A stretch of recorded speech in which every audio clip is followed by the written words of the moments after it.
Today's adventure begins at the top of a small little valley in a remote section of Utah, where there are strange rock formations called goblins. Hi, I'm Glenn, and you've made your way to the Cactus Atlas. Join me today as we explore Goblin Valley State Park.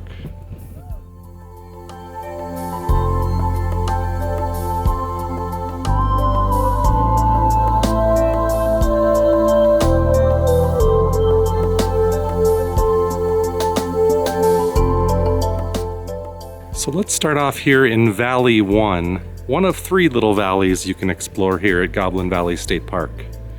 Here's our view coming in down in Goblin Valley, and you can see thousands of goblins, these strange little rock hoodoos. As you'll learn at the top over there, 140 to 170 million years ago, this was at the bottom of a shallow inland sea, and lots of clays and other deposits made their way here. And then I think sand dunes eventually were on top of this, and over time, erosion created this very unique landscape. I don't know if there's another collection of things like this anywhere in the world this large. But certainly in the United States, this is somewhat of a unique place. It's a Utah State Park, but believe it or not, they permit drone flight in here to get some amazing footage, hopefully, with a permit. It's $10, and you just go to the visitor center and fill out a form and pay them your $10, and then you're good to go for 2 days, just like their day passes. I think they're good for the day of and the next day. Another reason why I wanted to come back is when I filmed this the first time, I did it in 1920 by 1080, and now we're operating in 4K, so I thought we needed a fresh update to the video. You know, I've been here before, but every angle is so unique that it feels like a new place. None of the shapes stick out as something that I remember from the last time. Like, oh, it's the mushroom-shaped rock, because there are hundreds of mushroom-shaped ones. I almost feel like I'm in a Mario game here. It's really beautiful with those large mountains in the background covered in snow. It makes for a beautiful backdrop here. Just wish the atmosphere was a little bit nicer today and not as windy. Only gripe. Other than what I told you about these rocks and their origins being 140 to 170 million years ago in a shallow inland sea, I think that's about all you need to know, really. And from there, it's just letting your imagination go crazy and enjoying the strangeness.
Okay, so what I'm gonna do now is take you down to Valleys B and C, my favorite sections. It's a lot to see, and I'm not trying to skimp here on Valley A. It just would get fatiguing, I think, after a while, because you can't really say everything looks the same in here, but it does. Goblins are goblins. But I would say that's one of the draws here is you've got a lot of like mushroom-like goblins in the foreground, and then like those really craggly peaks in the background with all those earth tones. If you want to come visit this, it's a challenge to get to. It is pretty remote and there's not much out here. The nearest major town is Hanksville, Utah. And that's a good drive to go get fuel and food and stuff. And that's a small town. Don't expect Walmart, I don't think, out there. But it's certainly worth it because this whole area is very dense in things to do. This is one of many. If you like slot canyons and just exploring the sandstone landscapes of Utah, like you could spend a week, 2 weeks, 3 weeks, maybe even beyond, and not even nearly see everything there is to see out in these areas.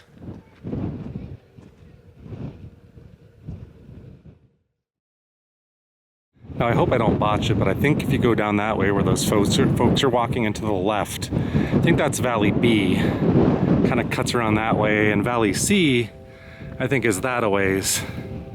But I never really studied on that to know for sure. But I know for sure this is Valley A. We saw the sign beyond, but I'm pretty sure I have that right. For now, let's head down to Valley C, or what I think is Valley C. And we'll start there and we'll come back here because for whatever I remember, this was my favorite spot. So I'm gonna save that for the end. Rocks defy gravity and do very strange things here, like they grow horizontally, like that. And there's some really extreme examples, unless someone broke them since the last time I was here. Unbelievable stuff. I think it might be near Valley C. You can see here too, they just kind of, like, why do they form outwards like that? Let's study one of these goblins up close and see what makes up one of these things. So we have seen on our travels throughout the Southwest similar concepts where you've got a harder material on top. It feels like rock. I mean, I can not even flake it off with my fingernail. But underneath is like looser dirt. It's really hard. It's packed hard, almost like rock. I don't want to contribute to erosion, but I'm pretty confident I could pluck away some of that material with my own fingers if I wanted to, and hence why they're so fragile. But that's the idea, is like this harder top, a rock, like with like a hard mud rock stuff underneath. And that's the pattern. That's the formula for how to make goblins. Wow, look at that one there. All right, so tucked away back here is what I believe is Valley C, kind of heading off that way, and that is a labyrinth, probably one of the biggest labyrinths of all. I think so. We're gonna hook left here. It's really windy to stand up high and take photos from down low, so I'm trying to seek shelter in between these things, but it's hard to escape the wind here. It's almost to the point where some of these things look like fungi, like mushrooms and weird biological things, alive almost. Valley C, I found on this trip as well as last, seems to be the least visited section. I saw a couple people from up high, but nothing like the front. So I take it a lot of people don't come back here or know about it or whatever the reason. But I would say it's my second favorite section, maybe tied for first, because I'm seeing some things back there that I remember now too. Really weird formations. And you really get deeper in here. It's a lot more elevation change, and I would say it's more thick with goblins back here. And be patient, because you'll find many dead ends. You'll go where you think you can get somewhere, and either you'll have to climb or do something treacherous, or just keep winding your way back. You'll figure it out. You can't go wrong though, whether you're on the ground or in the air. You're gonna get shots just about anywhere you stand. Unique angles and thousands of goblins.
So the thing I really like about Valley C, and I do remember now some of these formations, especially those mushroom-like ones, they look like fungi for sure, don't they? If there are people hiking back there, I wouldn't know it. It's just, other than the wind, it's dead quiet back here. Like we're on a different planet.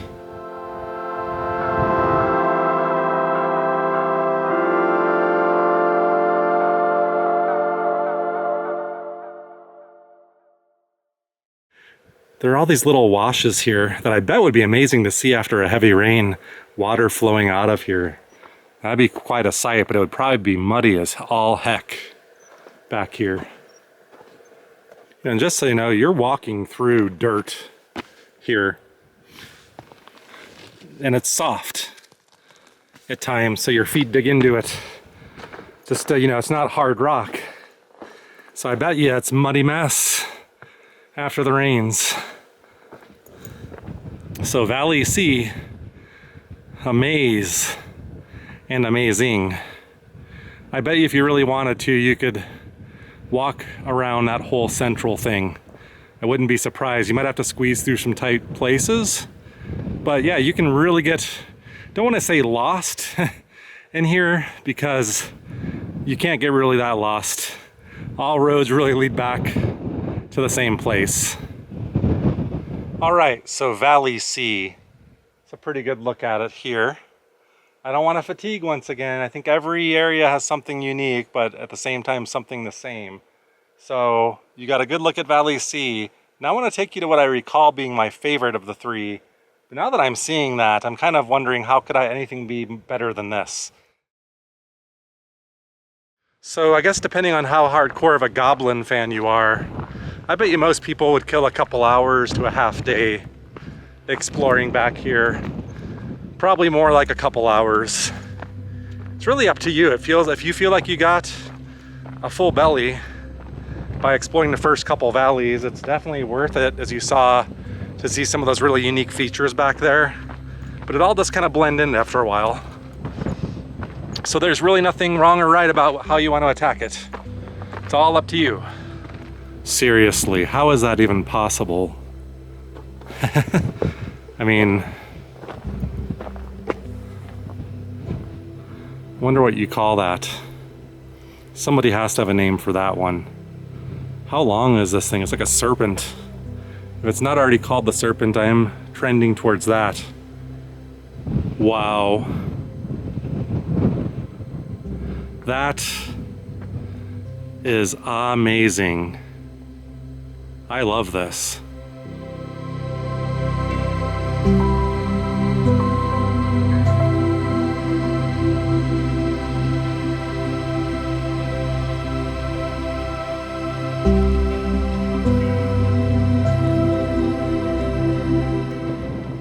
So from my remembrance and my gut feel, I think I remembered correctly. I think Valley B is my favorite.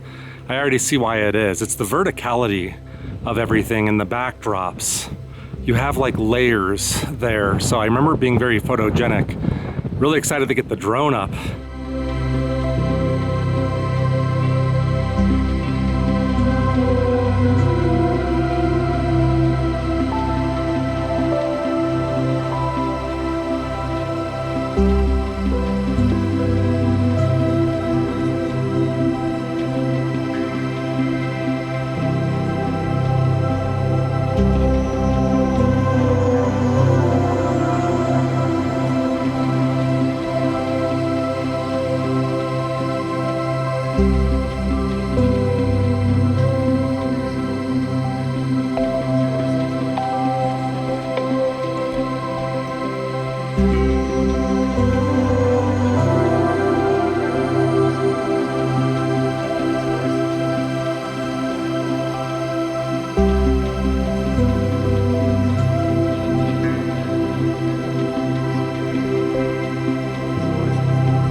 I'm seeing all the things that I remember loving about Valley B, like those layered hoodoos, like layer cakes.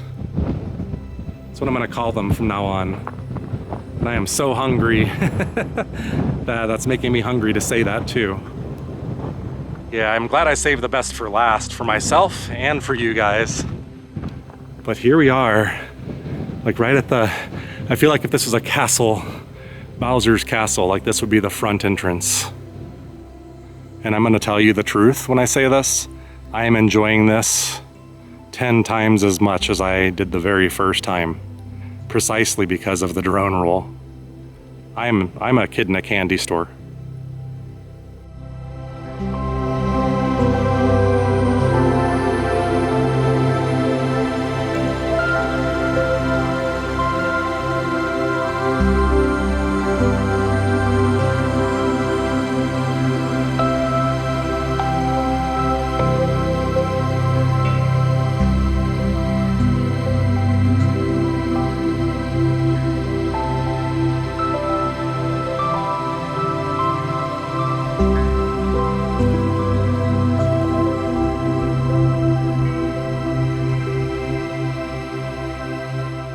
All right, let's go explore Bowser's Castle, as I'm gonna call it from now on.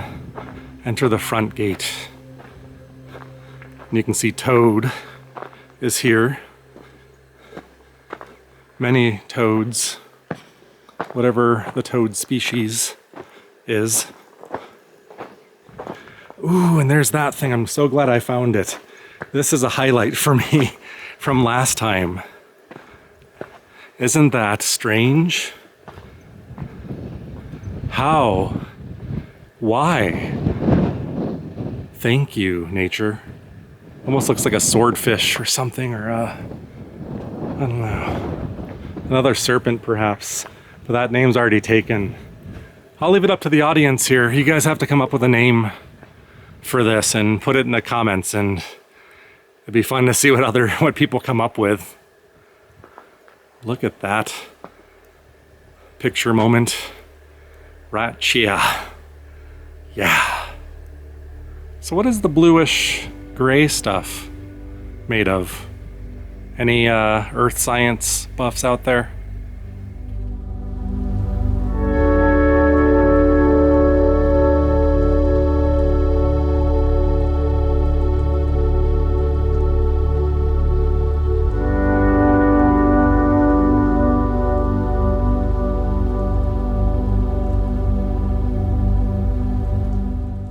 Another thing this reminds me of, these things are like lava lamps.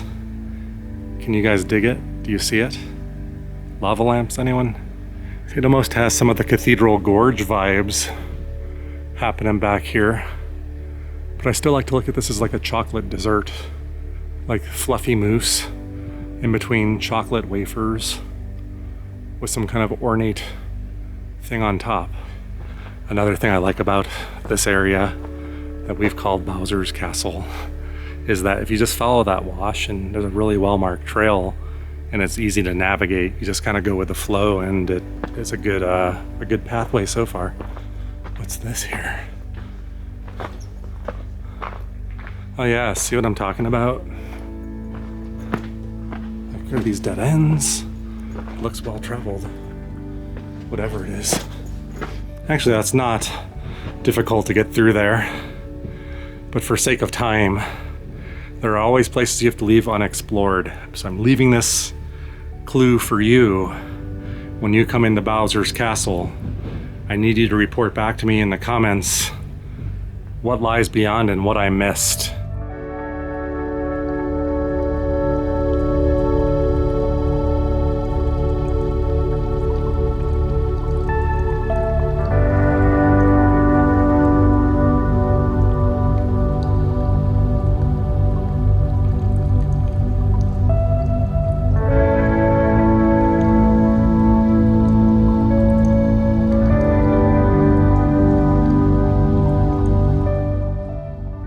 I'm gonna go back this way and peek around, see if there's any other corners we missed. But I feel very satisfied with this exploration of Bowser's Castle thus far, especially from the air.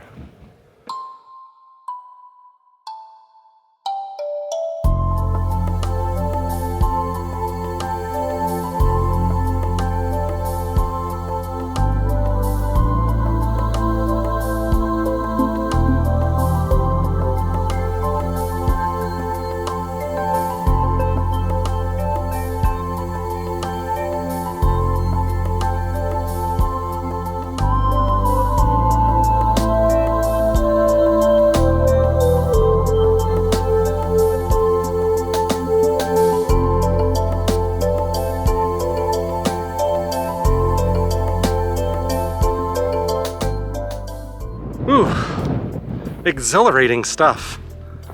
Hopefully that gave you some ideas of some cool things you can do if you bring your drone here.